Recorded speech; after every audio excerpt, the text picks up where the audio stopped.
I like showing up every day. Every day it's a little different. So some days we're tearing stuff out, some days we're putting stuff in, and I just pretty much love every moment of it. It's kind of like an exploration into the past and how the building was used, and that's really exciting too. Hi, my name is Byron Funk, and I'm the acting general contractor for this build-out project for Fireboard.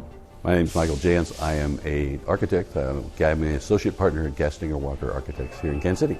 I've been remodeling my own houses and helping other people for decades. The owner of Fireboard Labs, one of the owners, Ted, and I are friends, and so he was looking for somebody to help. We ended up deciding we'd do the general contracting ourselves, and so now I'm acting as a general contractor, and Ted's coming alongside me, and that's what we're doing. Well, I've been doing it for quite a while. I had my own architectural firm for 35 years, graduated from Kansas University, and got into historic renovation right out of school, and so I've worked on a lot of older buildings.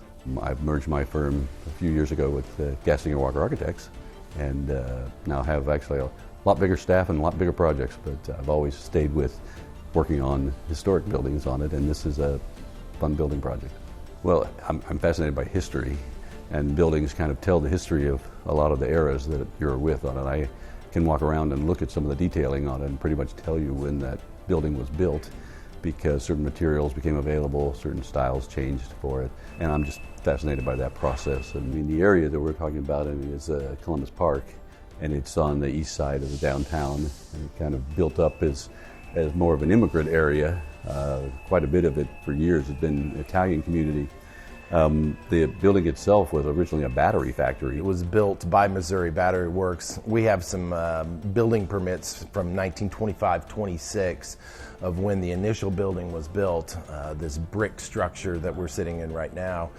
And then it became a Hires root beer bottling plant, and then it was a sheet metal company that did heating and cooling. And so it's been through different transitions, the latest being it was a shirt printing, silk screening shop on it, but it kind of answered some of the questions we had about certain things, like the front of the building to the back of the building drops 12 inches. It was a very unusual floor plan that actually drops with it on it, and we're trying to figure out, well, how did that happen on it? Our assessment is there were probably some kind of a system with the batteries, and then they used it again for the soda bottles and stuff like that, where they would roll them down rollers, and didn't have mechanized rollers, so the drop in the flooring is basically so they could roll the stuff down the line and use gravity to do that. You find out things when you're exploring an older building like this, some of the things about it, and doing a historical research kind of told us what some of the reasons why those things were that way.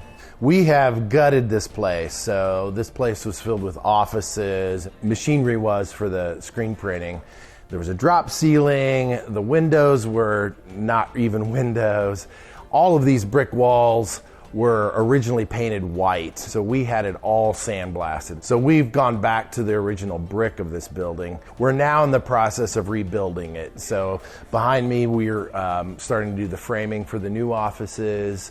We've poured some concrete here and there. They've done some initial rough-in plumbing. It's exciting because we've turned that corner from tearing down to building back. All along, it's always been some sort of a manufacturing type facility. I mean, so in the beginning we were looking at it saying this fits in, it's not a change of use. And from a historic standpoint, what we're really doing is what you would call an adaptive reuse on it. We've changed some things, we've added more light, windows, opened up the space. Originally there were these huge windows that'll provide lots of natural light into our building.